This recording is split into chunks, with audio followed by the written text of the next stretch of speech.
সবাইকে নমস্কার এবং শুভেচ্ছা আমার নতুন আরো একটি ক্লাসে। তো ক্লাসটি মূলত হচ্ছে অষ্টম শ্রেণীর জন্য, অর্থাৎ ক্লাস 8 এর জন্য, এবং যাদের কাছে আমার এই বইটি রয়েছে রতনস বেসিক ইংলিশ ক্লাসটি তাদের জন্য। এবং আমি এই বইয়ের পৃষ্ঠা নম্বর ধরে মূলত আজকে আলোচনা করব হচ্ছে রাইট ফর্ম অফ ভার্ব, যেটি হচ্ছে ক্লাস 8 এর গ্রামাটিক্যাল পার্টের দ্বিতীয় নম্বর যে অপশনটি রয়েছে, অর্থাৎ right form of verb, right forms of verb. এই রাইট ফর্ম অফ ভার্বের মূলত 10 মার্ক থাকবে, মূলত 10টা গ্যাপ থাকবে, একটা গ্যাপে 1 মার্ক, যা টোটাল পাবো আমরা হচ্ছে 10টা গ্যাপ, এবং 10টা গ্যাপে পাবো হচ্ছে 10 মার্ক। তো এই রাইট ফর্ম অফ ভার্বস এর মূলত আমরা আজকে বোঝার চেষ্টা করব, এবং যেটি হচ্ছে আমার রতনস বেসিক ইংলিশ বই থেকে, অর্থাৎ আমার বইয়ের পৃষ্ঠা নম্বর যদি বলি, এই হচ্ছে আমার বইয়ের প্রথম পাতা। এবং এখান থেকে মূলত হচ্ছে আমরা যদি সূচিপত্রে যাই, অর্থাৎ আমরা যদি সূচিপত্রে দেখি রাইট ফর্ম অফ ভার্বস আছে হচ্ছে 86 পেজে। ঠিক আছে, আমরা যদি 86 পেজে সরাসরি যাই, তাহলে এখানে পাবো হচ্ছে রাইট ফর্ম অফ ভার্ব। এই রাইট ফর্ম অফ ভার্বের যে মূল আলোচ্য বিষয়গুলো রয়েছে, এবং যেগুলো নিয়ম আসলে না জানলে নয়, এবং যে নিয়মগুলোর মাধ্যমেই আমরা খুব সহজে একটা প্যাসেজের প্যাসেজের হোক বা হচ্ছে লাইন যুক্ত হোক, তো রাইট ফর্ম অফ ভার্ব অর্থাৎ ভার্বের সঠিক কারেকশনটা আমরা করতে পারবো যদি আমরা এই রাইট ফর্ম অফ ভার্বের নিয়মগুলো ফলো করি। তো আমার বইয়ের প্রথমে যে ছকটি দেখা যাচ্ছে, এখানে মূলত হচ্ছে টেন্সের উপর দেওয়া আছে। যেমন হচ্ছে প্রেজেন্ট ইনডেফিনিট টেন্স, আমরা সবাই জানি যে সাবজেক্ট প্লাস ভি1 প্লাস হচ্ছে অবজেক্ট। তো এখানে আরো কিছু শর্ত রয়েছে, যেটা হচ্ছে subject third person singular number হলে ভার্বের সাথে এস বা ইয়েস যোগ হবে, এবং চিরন্তন সত্য যদি হয়, ইউনিভার্সাল ট্রুথ, হ্যাবিচুয়াল ফ্যাক্ট, অথবা যদি সায়েন্টিফিক ট্রুথ হয়, অভ্যাসগত সত্য বা বৈজ্ঞানিক সত্য যদি হয়, সেক্ষেত্রেও আমরা সেই বাক্যটাকে প্রেজেন্ট ইনডেফিনিট টেন্স করব।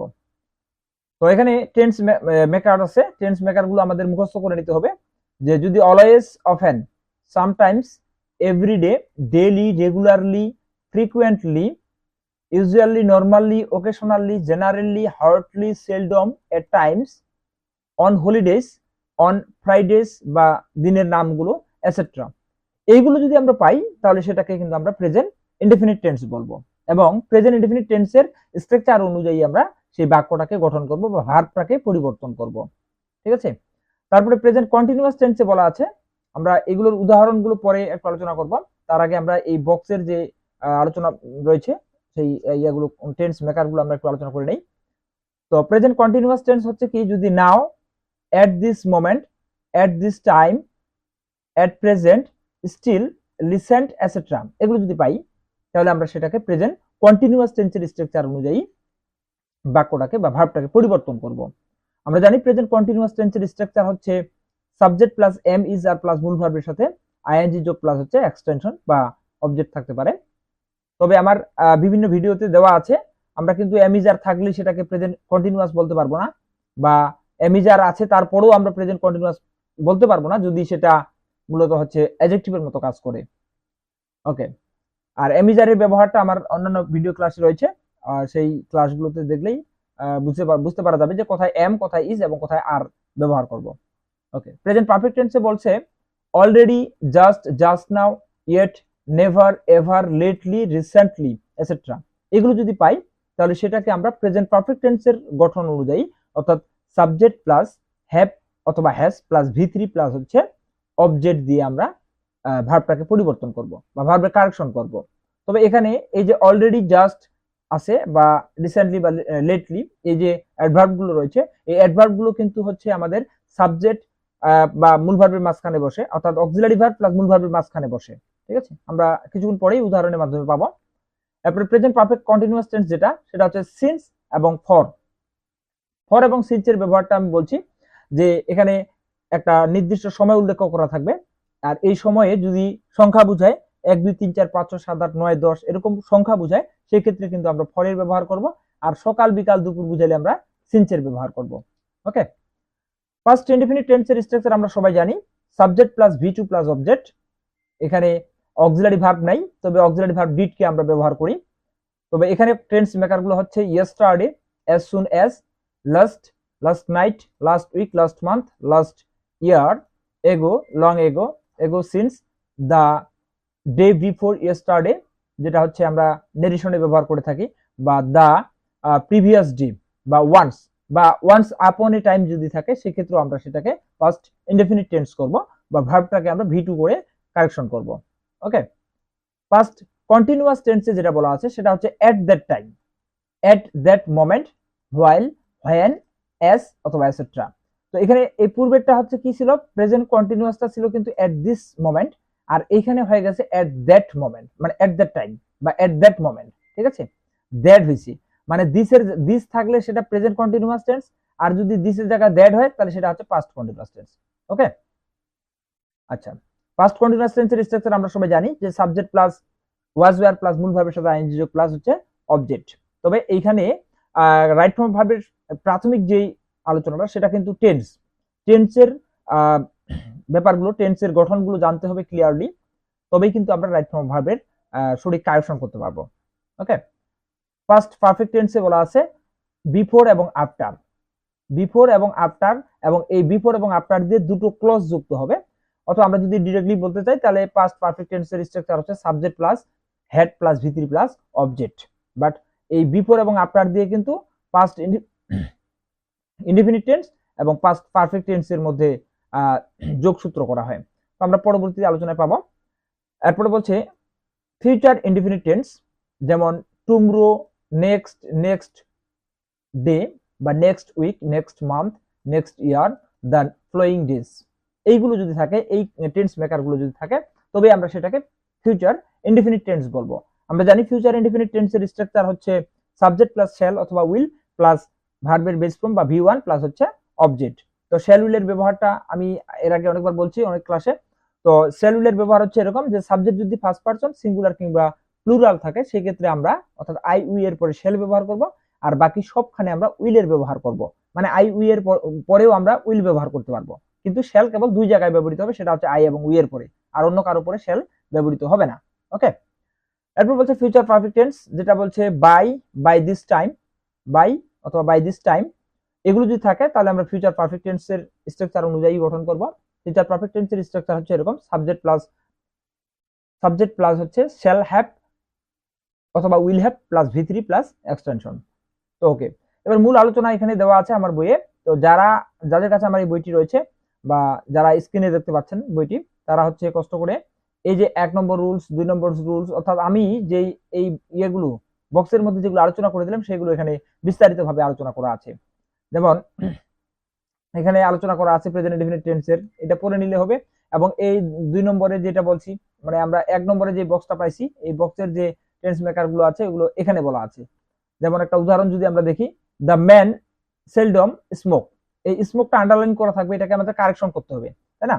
তাহলে যেহেতু এখানে সেলডম আছে, এই সেলডম যে অ্যাডভার্বটা রয়েছে বা এই সেলডম যে টেন্স মেকারটা রয়েছে, আমরা কিছুক্ষণ আগে পড়লাম যে কোনো সেন্টেন্সে যদি আমরা হচ্ছে always, often, sometime, regularly, usually, normally, occasionally, generally, seldom, Hartley, barely এগুলো পাই, তাহলে সেটা প্রেজেন্ট ইনডেফিনিট টেন্স। সেই ক্ষেত্রে স্মোকটা কিন্তু হয়ে যাবে স্মোকস, এস বাই এস যোগ হবে, কারণ দ্য ম্যানটা হচ্ছে থার্ড পারসন সিঙ্গুলার নাম্বার। এভাবে কারেকশন করতে হবে। এরপরে 3 নম্বরটা হচ্ছে কন্ডিশনালের মতো, এবং এটা হচ্ছে জিরো কন্ডিশনাল। যেমন বলছে when water freezes, it turns into ice, মানে আমরা পানিটাকে ফ্রিজে রাখলে সেটা কি হবে, মানে বরফে পরিণত হবে। ঠিক আছে, এবং এটা হচ্ছে চিরন্তন সত্য এবং বৈজ্ঞানিক সত্য, যেটা হবেই, না হওয়ার কোনো চান্স নেই।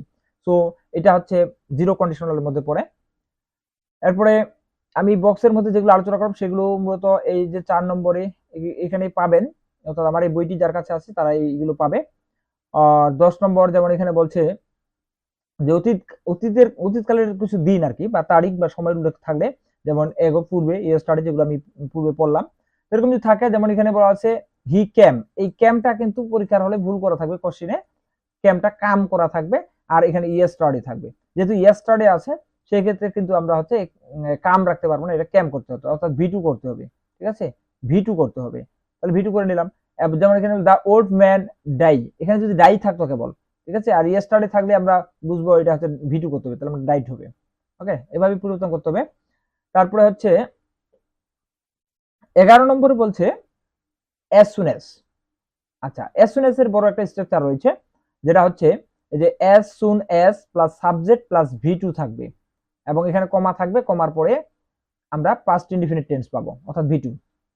আবার পরিবর্তন করার সময় যদি আমরা নো সোনার হেড, যদি নো সোনার হেড পাই তাহলে সাবজেক্টের পরে কিন্তু এখানে ভি থ্রি হবে, আর কমার জায়গায় দেন হবে, পরবর্তী অংশটা অপরিবর্তিত থাকবে।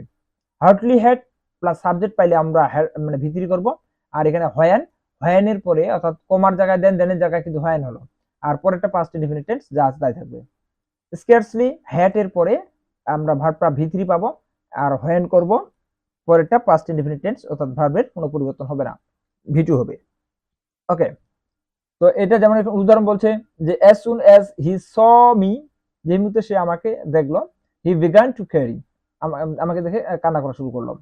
বা আবার এখানে ব্যাপার হচ্ছে এই as soon as দ্বারা যদি হচ্ছে ফিউচার টেন্স থাকে তাহলে কিন্তু প্রেজেন্ট ইনডিফিনিট টেন্স হবে। যেমন এখানে বলছে he will arrive as soon as he gets the news, ঠিক আছে। এই যে এটা হচ্ছে ভি ওয়ানে আছে প্রেজেন্ট ইনডিফিনিট টেন্স, যার জন্য কিন্তু এখানে উইল অ্যারাইভ আছে, উইলের পরে ভি ওয়ান আছে। ওকে, এভাবেও হইতে পারে। যাই হোক, যেমন নো সোনার হেড দিয়ে বলছে নো সোনার হেড, হেডের পরে no sooner head I come, এই কামটা ভি থ্রিতে আছে, দেন হি ওয়েন্ট এওয়ে, ওয়েন্টটা ভি টুতে আছে। হার্ডলি হেড উই রিচড, এই রিচটা ভি থ্রিতে আছে, আর এখানে হয়েনের পরে মূলত দ্য বেল রেংটা হচ্ছে ভি টুতে রয়েছে। ওকে, এভাবে পরিবর্তন করতে হবে। আর এটা আমরা জানি 12 নম্বর রুলস হচ্ছে কি বলছে, হ্যাভ, হ্যাজ, হ্যাড, হ্যাভিং, ঠিক আছে, এগুলোর পরে ভার্বের ভি থ্রি বসে, অর্থাৎ পাস্ট পার্টিসিপল ফর্ম বসে। যেমন এখানে বলছে I have had my lunch, তাহলে হ্যাডটা কিন্তু এখানে ভি থ্রির কাজ করছে। আমরা জানি হ্যাভ হ্যাজ হচ্ছে ভি ওয়ান, হ্যাড হচ্ছে ভি টু, এবং হ্যাডটাই হচ্ছে ভি থ্রি। সেক্ষেত্রে এখানে I have had my lunch এটা হয়েছে। ওকে, 13 নম্বরে বলা হয়েছে যে আমরা সেন্টেন্সটিতে যদি প্যাসিভ থাকে, প্যাসিভ ভয়েস, অর্থাৎ যদি বাক্যটি প্যাসিভ ভয়েসে থাকে, সেক্ষেত্রে কিন্তু আমরা am, is, are, was, were, be, to be বা বিং বা বিন এগুলোর পরে ভি থ্রি বসাবো। যেমন the criminal is arrested last night, last night আমরা এখানে বলতে পারি বাই পুলিশ, বাই পুলিশ বা বাই অথরিটি, ঠিক আছে। মানে এখানে বাই পুলিশ বা বাই অথরিটিটা কিন্তু হাইড করা আছে, এবং এই বাক্যটা প্যাসিভ সিস্টেমে আছে, এই জন্য কিন্তু এই ইস এর পরে আইএনজি না হয়ে অ্যারেস্টেড হয়েছে, মানে ভি থ্রি হয়েছে। ওকে, যেমন বলছে this book was first published in 1985, তো এখন এখানে ওয়াজ ফার্স্ট পাবলিশড, ওয়াজ এর পরে এখানে পাবলিশড হয়েছে, ভি থ্রি হয়েছে, মানে বাক্যটা প্যাসিভ সিস্টেমে রয়েছে, এটা বুঝতে হবে। ওকে, তারপরে আমাদের হচ্ছে এখানে আরো নিয়ম আছে, এই 14 নম্বর নিয়মটা অতটা গুরুত্ব না, পাস্ট ইনডিফিনিট টেন্সের আছে, আমি যেগুলো প্রয়োজন এগুলো নেব। যেমন এখানে আমরা ইট ইজ টাইমের যে ব্যাপারটা, এই 18 নম্বর রুলসটা আমি এখানে বলার চেষ্টা করব, যে ইট ইজ টাইম এরপরে যদি আমরা সাবজেক্ট পাই, ইট ইজ টাইমের পরে সাবজেক্ট পাই, তাহলে ভার্বটা ভি টু হবে, পাস্ট টেন্স হবে। আর যেমন হচ্ছে ইট ইজ হাই টাইম হতে পারে, ওই একই ব্যাপার আসবে, সাবজেক্টের পরে ভার্বটা ভি টু হবে। যেমন এখানে বলছি it is time, it is time এটা একটা সময় বা এটা একটা প্রধান সময়, হি এখানে কিন্তু দ্যাট হাইড করা থাকে, যে ইট ইজ টাইম দ্যাট এরকম থাকে, তাহলে it is time he changed, এই যে চেঞ্জের জায়গায় চেঞ্জড হয়েছে, চেঞ্জ হিজ ব্যাড হ্যাবিট, তাহলে এটা ভি টু হয়েছে। অথবা it is high time you change your eating habit, তোমার খাওয়ার অভ্যাসকে পরিবর্তন করার এটা একটা প্রধান বা উপযুক্ত সময়, ঠিক আছে। তো এভাবে আমরা এই যে মানে ইট ইজ টাইম আছে, এই ইট ইজ টাইম মানে এটা এই পাশে ইট ইজ আছে, যার জন্য এটা সাবজেক্টের পরে ভি টু হয়েছে, ঠিক আছে। কিন্তু আবার পরবর্তী নিয়ম বলা আছে যে যদি ইট ওয়াজ হাই টাইম থাকে, ইট ওয়াজ যদি থাকে, তাহলে সেক্ষেত্রে কিন্তু সাবজেক্ট হবে, সাবজেক্টের পরে হ্যাড, হেডের পরে ভি থ্রি অর্থাৎ পাস্ট পার্টিসিপল ফর্ম হবে। যেমন বলছে ইট ওয়াজ হাই টাইম, এটা একটা উপযুক্ত সময় ছিল, we had change our habit, আমাদের খারাপ অভ্যাসগুলো পরিবর্তন করার।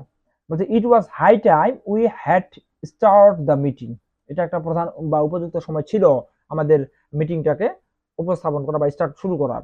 ওকে, তো এরপরে 20 নম্বর নিয়ম, আমি 20 পর্যন্ত আজকে রাখবো, পরবর্তী ক্লাসে আমরা পরের নিয়মগুলো পড়বো। আমি মনে করি যে ক্লাস 8 এর যদি আমরা এগুলো আমার এই বই থেকে ধারাবাহিকভাবে যদি বুঝে করা হয়, তাহলে মূলত হচ্ছে সঠিকভাবে অ্যান্সার করা যাবে এবং 10 এর মধ্যে 10 পাওয়া পসিবল হবে।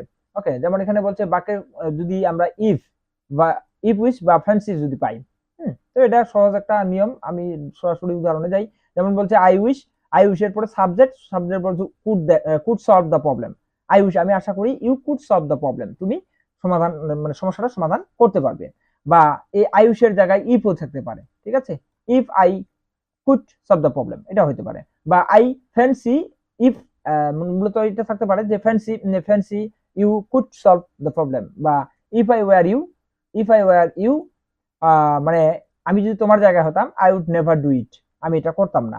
বা I wish I were a child again, আমি যদি আবার কি হতে পারতাম, শিশু হতে পারতাম। বা I fancy I can't play.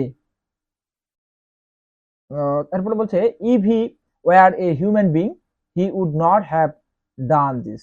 ওকে, এইভাবে যদি আমরা ধরে ধরে এই নিয়মগুলো করি এবং আমার এই বইয়ের নিয়মগুলো যদি আমরা শেষ করতে পারি, 45টা নিয়ম আছে বা 36টা, এই নিয়মগুলো শেষ করতে পারলে মূলত আমরা ক্লাস 8 এর রাইট ফর্ম ভার্বের যে গ্যাপ ফিলিংসটা আসবে সেটার ফুলফিল সমাধান করতে পারবো। এবং এখানে সবচেয়ে বড় ব্যাপার হচ্ছে টেন্স চিনতে হবে এবং কিছু ব্যতিক্রম নিয়মগুলো আছে, এই ব্যতিক্রম নিয়মগুলো জানতে হবে। 21 নম্বর নিয়ম হচ্ছে অ্যাজ ইফ অ্যাজ দো, এই নিয়মটা আমরা পরবর্তী ক্লাসে আলোচনা করার চেষ্টা করব। তো এই ক্লাসটি আমি নিলাম হচ্ছে আমার বই থেকে, রতনস বেসিক ইংলিশ বই থেকে। তো চাইলে আপনারা এই বইটি নিতে পারেন, নেওয়ার জন্য আমার হোয়াটসঅ্যাপ নাম্বারে হোয়াটসঅ্যাপ করবেন।